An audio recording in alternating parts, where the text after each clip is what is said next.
Shalom everyone, I greet you all in the precious name of Jesus Christ. God has given a wonderful time to share the word once again in front of you. आज की सुबह खुदा ने फिर से मुझे आपके बीच में रखा और जीवित रखा, मैं उसका धन्यवादित हूँ। आज के सुबह में आज फिर से हम लोग कुछ नई बातों को सीखने जा रहे हैं कि परमेश्वर हमसे क्या चाहता है और किस प्रकार की आराधना से वो प्रसन्न होता है। कई सारे लोग आराधना करते हैं परमेश्वर से। आज लोगों की नज़र में आराधना वो चीज़ है कि अपने हाथों को उठाएं, इंस्ट्रूमेंट्स प्ले करो, और वो एक आराधना उनके नज़र में है। पर आज कुछ बातों को, नई बातों को हम सब सीखेंगे कि आज आराधना है क्या।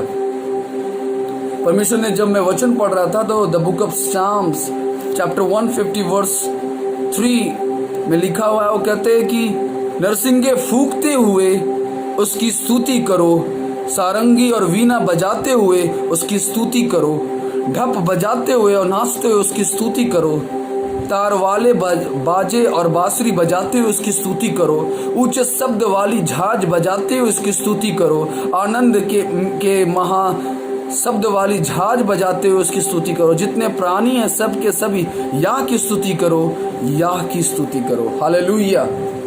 ये तो बात वचन में हम लोग सीखते हैं कि परमेश्वर हमें इन सब बातों को सिखाता और कहता है इन सब इंस्ट्रूमेंट को यूज करते हुए उस परमेश्वर की महिमा करो। पर आज कुछ बातों के, नई बातों को हम सीखने वाले कि आराधना है क्या और आराधना नाम का शब्द बाइबल में कब आया।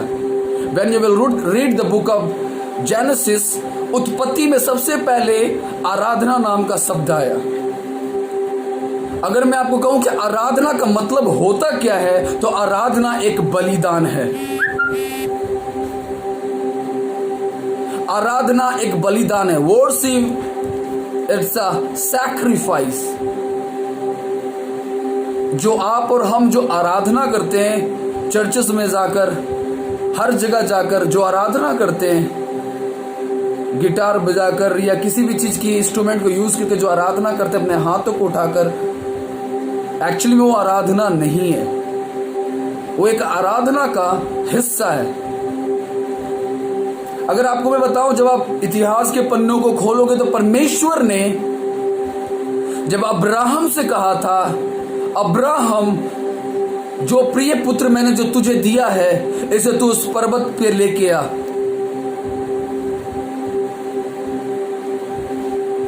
उसने परमेश्वर की इच्छा को पूरी किया। याद रखना, परमेश्वर की इच्छा को पूरी करना एक आराधना है। और बिना सवाल किए, बिना कुछ पूछे हुए उसने परमेश्वर की इच्छा को पूरा किया और वो पर्वत की ओर निकल पड़ा। जब वो निकला, कोई भी ऐसा पिता नहीं जो अपने बच्चे को अपने हाथों से मारने की कोशिश करेगा। लिखा है कि फिर भी उसने अपने पिता की इच्छा पूरी करने के लिए अपने बेटे को लेकर वो उस मोरिया पर्वत की ओर चला गया। कलाम मुकद्दस कहता है इस प्रकार से कि जब उस समय वो निकला गया तो लिखा है कि अब्राहम उस समय रो रहा होगा, क्योंकि कोई पिता अपने बच्चों को ऐसे ही मरने के लिए नहीं छोड़ता, कि सब अपने बच्चे अपने से प्यार करता है। मैं खुद अपने बेटे से बहुत प्यार करता हूं, तो कोई भी अपने बच्चे को बलिदान के लिए नहीं दे सकता। लेकिन उस समय उसने अपने पिता की इच्छा को पूरी कर रहा था, और मैं उस समय सोचता हूं कि अब्राहम बहुत दुखी था। उस दुखी होते हुए भी उसने परमेश्वर की इच्छा पूरी करने के लिए उस पहाड़ पे चला गया। याद रखना, आराधना एक बलिदान है।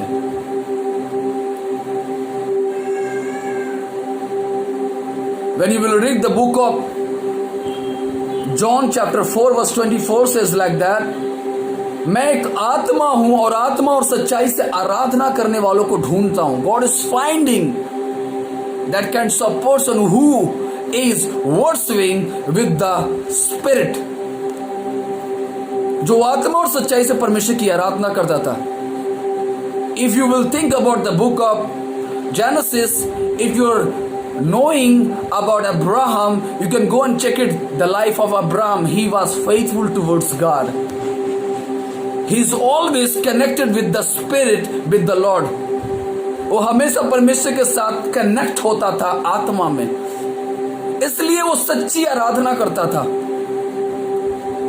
मेरे अजीजों, एक बात कहना चाहता हूं कि जब परमेश्वर के वचन में जब आप पढ़ोगे तो खुदा बाप आज हमसे और आपसे एक बात कहना चाहता है। जो आराधना हम और आप करते हैं, आजकल की आराधना में कलीसियाओं में इस प्रकार से होती है कि परमेश्वर को 3 घंटे के लिए हम चर्च में आते हैं, एक ऐसे आराधक बनते हैं कि हम स्वर्गदूत हैं। जैसे ही 3 घंटे खत्म होते हैं, चर्च के बाहर जाते हैं तो हमारे अंदर यमदूत वाली स्पिरिट घूमने लगती है।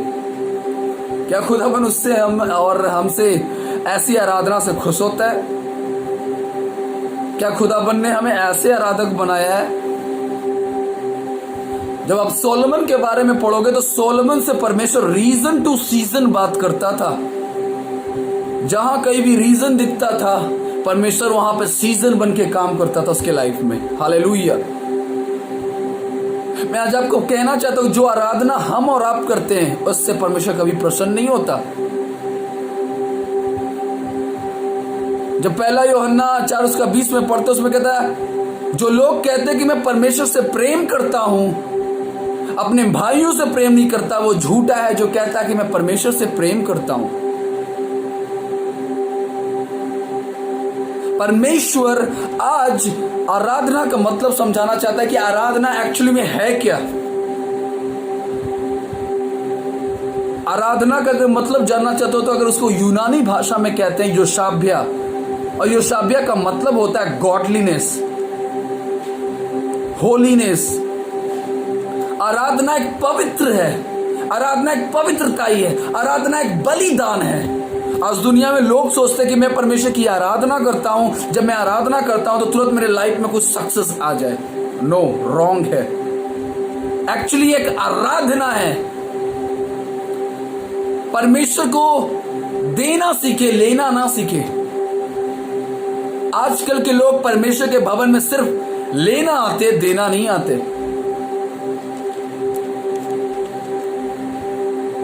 हालेलुया। योशाभ्या का मतलब होता है गॉडलीनेस, होलीनेस। आज परमेश्वर कहना चाहता है कि जिस आराधना को हम और आप करते हैं वो एक्चुअली में आराधना नहीं है, वो एक आस्किंग है, वो एक मांगना है। पर परमेश्वर किस चीज की आराधना की बात कर रहा है? आराधना एक बलिदान है, आराधना एक परमेश्वर की इच्छा को पूरी करना है, आराधना गिरते हुए को उठाना है, आराधना गलत रास्तों में चलने वालों को सही रास्ता दिखाना है। आराधना, परमेश्वर कहता है यदि कोई पाप में पड़ा है, अगर हम उसे छुड़ाते हैं वो एक आराधना है। यदि कोई गलत संगति में पड़ा है, अगर उसे हम बचाते हैं वो एक आराधना है। एक अगर कोई व्यक्ति व्यभिचार में पड़ा है, अगर उस गलत संगति से उसे प्रभु में लाते हैं वो एक आराधना है। यदि किसी पैसों में तंगी लोगों की अगर हम मदद करते हैं वो एक आराधना है। मेरे प्रियो, आराधना वो नहीं जो हाथ उठा के सिर्फ परमेश्वर की महिमा कर दी है। This is the part of worship, this is not a worship. एक आराधना का हिस्सा है, आराधना नहीं है। आजकल के कई लोगों को जब मैं देखता हूं वो एक आराधना करते हैं। They peoples are religious not spirituals. वो एक दिखावा करते कि मैं परमेश्वर की उपस्थिति में जा रहा हूं, और they peoples are not a real. Why the book of Corinthians, the Paul is trying to teach us be an example for others. पौलुस कहता है हमें दूसरों के लिए नमूना बनना है। याद रखना, हम लोग कहते हैं, किसी व्यक्ति से मैंने पूछा आप क्या कर रहे हो, तो मैं सुसमाचार बांट रहा हूं। मैंने कहा सुसमाचार की कितनी पत्रियां होते हैं? तो उसने बोला 4। कौन कौन? तो मत्ती, मरकुस, लूका, यूहन्ना। मैंने कहा इस 4 पत्री को पढ़ने से पहले आप एक पहले पत्री जो आपको पढ़ेंगे, तब ये लोग 4 पत्री को पढ़ना पसंद करेंगे। Hallelujah. Prayer is a character, worship is a character. आराधना एक चरित्र है। आराधना हमारे चरित्र को दर्शाता है। Because our God is spirit, God is finding the people one who are going to worship with the spirit. परमेश्वर एक आत्मा है, वो भी एक आत्मा और सच्चाई से आराधना करने वाले को ढूंढता है। गॉड कभी शारीरिक लोगों को नहीं ढूंढता। गॉड हमेशा एक आत्मिक लोगों को ढूंढता है। मैं आज लोगों से मैं एक ही बात कहता हूं, आराधना वो चीज है जो परमेश्वर की इच्छा को पूरी करता है। याद रखिए, आराधना के बाद बलिदान आता है और बलिदान के बाद सक्सेस आता है। पर दुनिया में लोग सोचते हैं मैंने प्रभु की आराधना किया है, मुझे सक्सेस मिल जाए। यह रॉन्ग है। परमेश्वर ने उसे टेस्ट किया, अब्राहम को, और वो पास हो गया। जो चीज हमें पसंद नहीं आता वो खुदा को पसंद आता है, जो खुदा को पसंद नहीं आता वो हमें पसंद नहीं आता। दुनिया में जो लोग हैं ना, वो अपने आप को चेंज करना नहीं चाहते, पर लोग परमेश्वर को चेंज करके अपने जैसा बनाना चाहते हैं।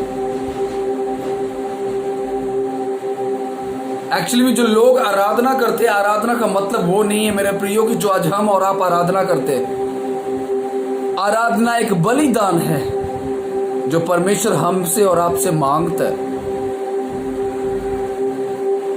आराधना वो नहीं है कि सिर्फ परमेश्वर की गीत गा लिया, कुछ म्यूजिक सिस्टम गा लिया और कुछ अपने हाथों को उठा लिया और अपने बॉडी को हिला लिया और अन्य भाषा बोल लिया। ये एक आराधना नहीं है। आराधना वो चीज है जब हम किसी को गिरते हुए में से उठाते, वो एक आराधना है। जब किसी को पाप से हम बाहर निकालते, वो एक आराधना है। बहुत से दबे हुए लोगों को रास्ता दिखाते, वो एक आराधना है।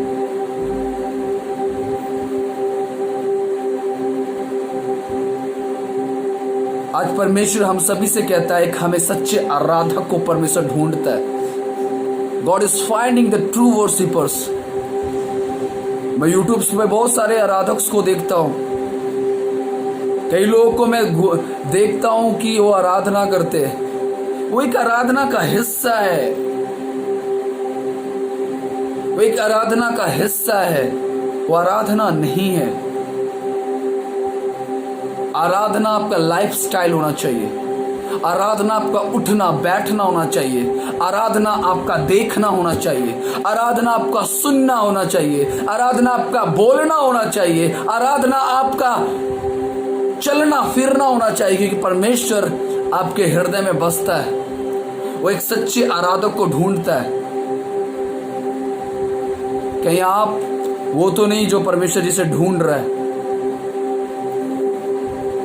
God is finding true worshippers. एक सच्चे आराधक को ढूंढता है।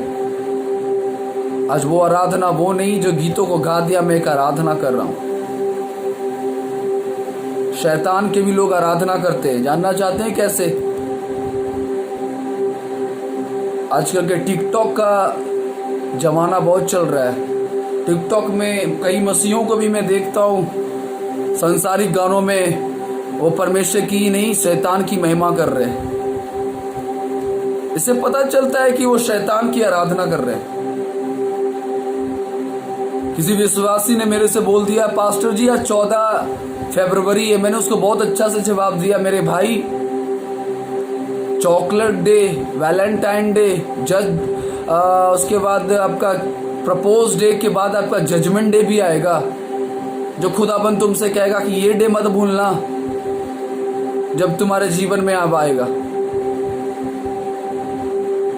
ख्याल रखें, आज कई लोग, कई जबान आज शैतान की गिरफ्त में और शैतान की आराधना भी कर रहे।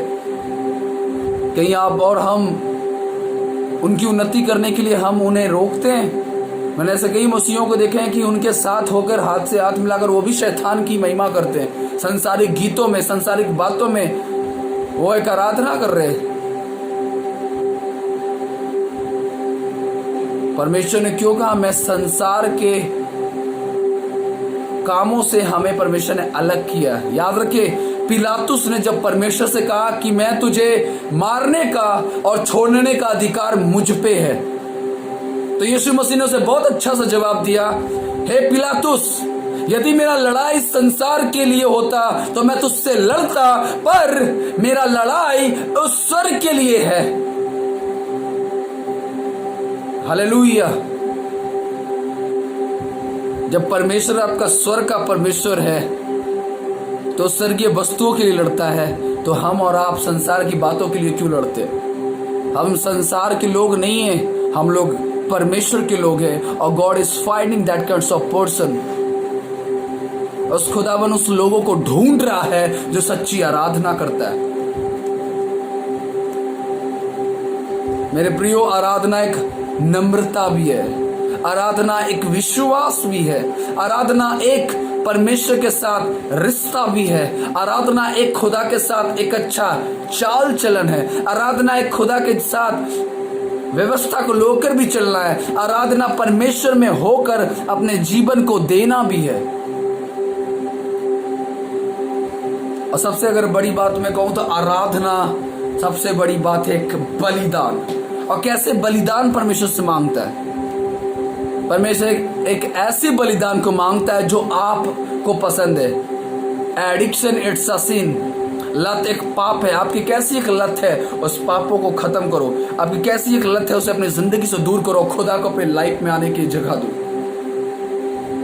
खुदाबंद एक सच्चे आराधना करने वालों को ढूंढ रहा है